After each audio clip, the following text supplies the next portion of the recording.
তো মানুষটা কি ঘর পাওয়ার যোগ্য না, বা এই মানুষটা কি ঘর পেতে পারে না? সেটা দেখুন তো সবাই। বলবেন যে হ্যাঁ, এই মানুষটা ঘর পাওয়ার যোগ্য না। তাই এই মানুষটাকে ঘর দিচ্ছে না, তার কারণ যে আমি বিজেপি করি বলে বলছে বিজেপি করে ঘর পাবে না। কেন?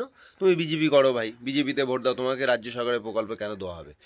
বলে দিয়েছে। তাহলে আমার প্রশ্ন একটাই, তো বিজেপির নেতাদেরকেই বলবো যে প্লিজ তোমরা একটু দেখো ঘরটা যদি পাওয়ানো যায়। বিজেপি করি ভাই, ওরা কেউ কিচ্ছু দেবে না, তাহলে বিজেপি।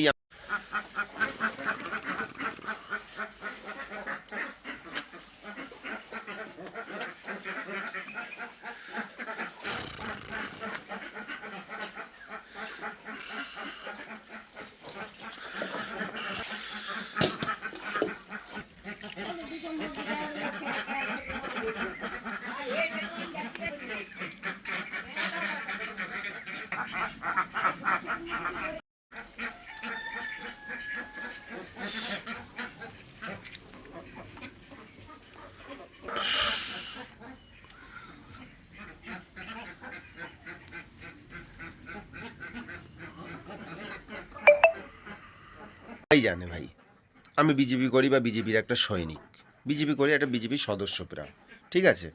তো এখন প্রশ্ন হলো, প্রধানমন্ত্রী আবাস যোজনা ঘর এসেছিল আমার দিদার নামে, দিদার নাম শান্তিলতা পাল। সেই দিদার নামে ঘর এসেছিল, বিজেপি করি বলে আমার দিদার নামটা কেটে বাদ দিয়েছিল শান্তিলতা পাল, বলছে না ঘর দেওয়া যাবে না, কেন তুই বিজেপি করিস। ঠিক আছে, কারা বলেছিল?